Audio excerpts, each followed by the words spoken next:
de Ucrania y Rusia. Ya no solo estamos hablando de las tensiones en Corea, en donde incluso pues un poco ha pasado desapercibido, pero han estado en tensiones muy fuertes.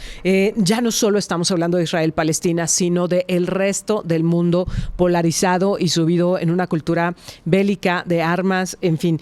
Y esto, además de lo que obviamente socialmente nos preocupa y nos representa, el Papa hacía un llamado hace unos días, al cierre de la semana pasada, que me pareció tremendamente prudente, porque al ser el líder de la Iglesia Católica se esperaba que un poco se pronunciara a favor de Israel. Y él dice, cualquier guerra, cualquier uso de armas es una desgracia y es una tragedia y es algo que no está bien, en pocas palabras, que no se puede soslayar, que no se puede justificar. Ninguna guerra es justificable y se tienen que acabar estos conflictos bélicos. Pero más allá de lo que social, moralmente nos pueda representar, obviamente es impactante ver los resultados y los saldos de los ataques que hoy en día se están dando entre Israel y entre el grupo Hamas. Pero más allá de eso, hay también un impacto económico, que no solo tiene que ver con el tema del petróleo, sino que es mucho más amplio. Vivir en un planeta con estas inestabilidades, ¿qué nos está representando? Javier Rueda, economista, bienvenido, muy buenos días. Hola, ¿qué tal? Muy buenos días, un gusto como siempre empezar la semana con ustedes. Javier, a ver, no es lo mismo estar en un entorno en donde hay pues una cierta gobernabilidad, una cierta armonía, a estar en medio de todas estas tensiones que poco a poco se van pues destapando. Sí, es correcto. Cuando inició la guerra, por ejemplo, entre Rusia y Ucrania, veíamos una guerra muy lejana.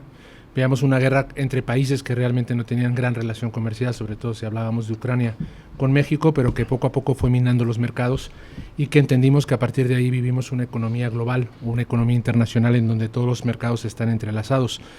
Hoy, con la guerra de Israel, que lleva mucho tiempo ya sucediendo, pero que vuelve otra vez un conflicto ya muchísimo más serio, pues evidentemente volvemos a entender que esos mercados tarde o temprano van a golpear el mercado internacional, el mercado global, sobre todo, como comentabas también, en los aspectos de petróleo, en los aspectos del crudo, y en una intención de entender cuáles son los bandos y cuáles son los apoyos o cuáles van a ser las restricciones que se van a ir colocando en los mercados, ¿no?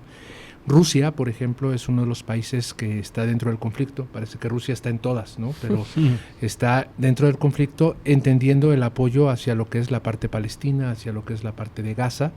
Estados Unidos, sin embargo, gira su apoyo hacia la parte de Israel. Y eso vuelve a polarizar otra vez lo que podrían ser esas ideas, vuelve a polarizar otra vez esos mercados.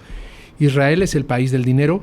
Evidentemente Palestina es el país que va utilizando históricamente otro tipo de esquemas, pero claro que va a tener un impacto sobre todo en la parte del crudo. Hay que entender que, por ejemplo, en esos divisores, cuando hablábamos entre Estados Unidos, Rusia y otra vez la polarización mundial, también entra la Unión Europea apoyando a Israel, pero en un punto en donde Rusia es el segundo prácticamente vendedor de petróleo en el mundo, ¿no? Entonces, cuando nosotros hablamos de Rusia como un segundo vendedor de petróleo y cuando hablamos de poner diferentes trabas, sobre todo comerciales, ¿no? Hay que entender que la guerra también se lidia en el aspecto comercial para poder debilitar economías, pues encontraremos que el petróleo será uno de los principales factores del mundo árabe y el mundo ruso con mayor rango de dividendo, ¿no? Podríamos estar hablando de que la bajada hacia los $60 es algo que se podría llegar a estimar, pero también podríamos estimar grandes subidas en donde si baja el petróleo, es lógico que a México le va a afectar en relativa cuenta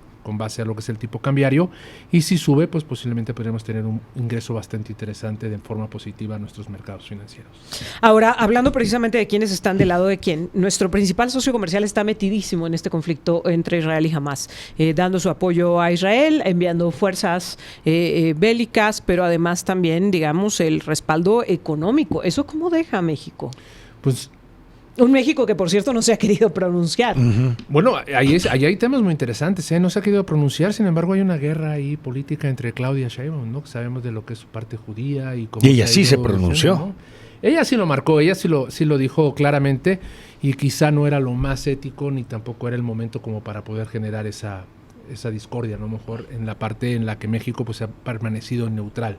Pero hay cosas muy interesantes. Si todos sabemos, la guerra desgraciadamente tiene sus partes negativas y en la economía es una reactivación lógica y segura.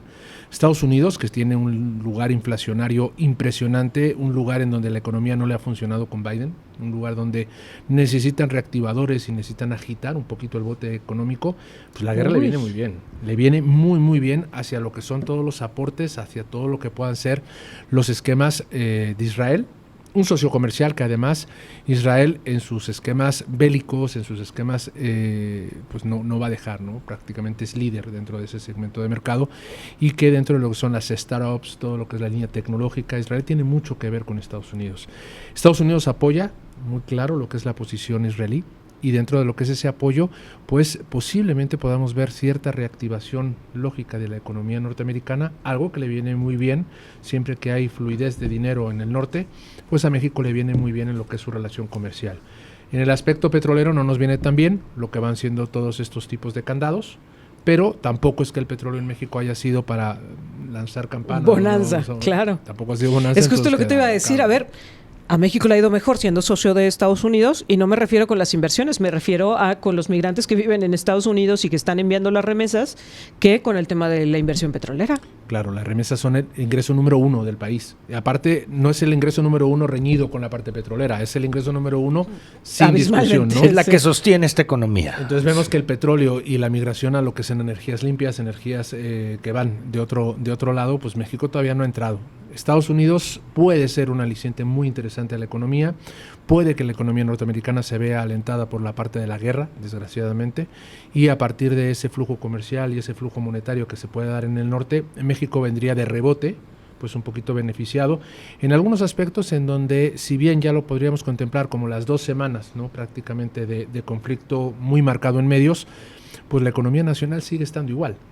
En realidad no ha habido ninguna variación. El IPC de Bolsa Mexicana sigue a la baja, la línea de inversiones sigue a la baja, las estructuras que podríamos tener en el último tercer trimestre pues se van a centrar en economía muchísimo más marcada en la parte local. Hablábamos anteriormente del Buen Fin, de la época navideña, de la reactivación Día Muertos, Chantolo, etcétera, etcétera, en diferentes lugares. Y eso es lo que nos tendríamos que preocupar, quizá a corto plazo. A largo plazo tendríamos que ver qué repercusión tendría esa guerra dentro de la economía. Es esta parte de que cuando fue el inicio de la guerra de Ucrania y Rusia, los metales se dispararon, ¿no? Así que hubo un aumento en los precios de los metales. Aparte de que Ucrania era el granero del mundo y Rusia era también un gran exportador de fertilizantes, como Israel está un poco más alejado en esta parte, es un gran potencial de tecnología, de microchips, también estábamos viendo ahí, seguridad cibernética. ¿Es por eso que México no se ve tan impactado en esta parte? Sí, la relación comercial de México dentro de lo que es la parte global, Israel no es un socio comercial prioritario, Israel no es un socio comercial que porcentualmente marque.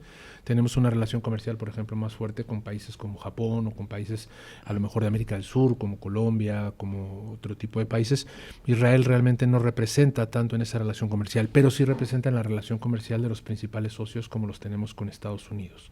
Quizá lo tendríamos que leer por la parte rusa, ¿no? El hecho de que Rusia está metido en todas, y que a la hora de estar metido en todas, pues si con la guerra ucraniana vimos cierta alteración de nuestra economía, pues vamos a ver cierta alteración de nuestra economía con la economía israelí, pero poco a poco dentro de lo que es esa globalidad, ¿no? Pero hablemos de lo interno también. A ver, México tiene una comunidad judía muy importante, con un importante poderío económico, pero a la vez hemos visto una polarización tremenda, porque pues fuimos testigos de lo que sucedió en el Congreso de la Unión, en el pronunciamiento de un minuto de silencio, en donde militantes, legisladores de Morena levantan la voz en nombre de Palestina. Vimos las manifestaciones de este fin de semana de simpatizantes, es que no sé cómo llamarlos, simpatizantes de Palestina, porque no son propiamente palestinos en México, sino gente que dijo, claro, pues me parece una buena idea, y salió a manifestarse en nombre de ellos. Y se está generando una polarización interna pues importante, creo, en México, entre quienes consideran que el gobierno mexicano tendría que pronunciarse a favor de Israel, y entre quienes presionan y dicen es que en un hecho de justicia social debería de pronunciarse a favor de Palestina. ¿Qué es lo que esto internamente genera también? Sí, creo que la guerra de Israel, en el sentido de entender todos los bandos, quizá podríamos entender que paradójicamente todos tienen razón. Sí, claro. Todos tienen razón, y sin embargo los espacios son limitados y los recursos son limitados. Por lo tanto, la razón, cuando de repente se junta el dinero, pues la razón tiene más fuerza, ¿no? Que es lo Pero que yo está también te pasando en diría, Israel. todos tienen razón y ninguno tiene justificación. Porque lo que están haciendo no lo tiene. Sí, no lo tiene. Y además es un conflicto histórico, es un conflicto social, es un conflicto religioso, es un conflicto económico. Milenario. Pero de muchísimos años, ¿no? Claro. Entonces, esa parte de razón y esa parte de poderlo llevar hacia la mediación requiere de un factor político muy mediado. A mí me llama mucho la atención como de repente en la política la parte de la polarización es peligrosa, tanto para la parte de Israel como para la parte de Gaza o Cisjordania, ¿no? teníamos líderes políticos como Yasser Arafat o líderes políticos de alto nivel que realmente generaban muchísimo más congruencia y muchísima paz, mucha más orientada hacia lo que podría ser la mediación que lo que tenemos hoy en día. Pero lo que está sucediendo en la política mexicana, pues realmente hay una comunidad judía impresionantemente grande, sobre todo en la Ciudad de México. No hay que olvidar, no sé si ustedes recuerdan, por ejemplo, cuando México era un boom de noticias, ¿no? Todo sucedía en la Ciudad de México, los secuestros, en el DF. las amenazas, era el famoso DF, donde todo el mundo tenía miedo, ¿no? En aquellos ayeres llamaron a Giuliani, que era el alcalde de Nueva York, a decir cómo solucionó un poquito el aspecto donde Nueva York era la ciudad más peligrosa del mundo y se solucionaba. Pues la solución fue pactar con la comunidad judía todo lo que eran los arreglos y todo lo que eran los esquemas de seguridad, que son súper especialistas en todo ese punto, ¿no? Pues bueno, ahí podemos ver un poco la fuerza que tiene la comunidad judía en una de las ciudades más grandes del mundo. Pero creo que el aspecto de mantenerte neutral, el aspecto de poder ser un conciliador, el aspecto de poder entender que el conflicto no es un conflicto sencillo, sino que, como decíamos, tienen todos razón y sin embargo ninguna justificación, pero que va a ser un conflicto que, visto desde el lado mexicano, ojalá nos pegue de la menor manera y que México pues pueda lidiar, ¿no? Sobre todo con esos aspectos del crudo, del petróleo, esa relación norteamericana, esa relación que tiene a lo mejor con la Unión Europea, que también apoya a la parte de Israel, pero también entendiendo que del otro lado hay países tan interesantes como Rusia, o hay países tan interesantes como Irán, ¿no? Que de repente con los que no vale la pena tampoco pelearse mucho. Los que si para peleamos, que levantar perdemos, la mano. ¿no? Gracias, Javier, por estar con nosotros. No, hombre, al contrario, siempre un gusto. Igualmente, Javier Rueda, economista, conversando con nosotros. Vamos a la pausa, Jonathan. Altavox.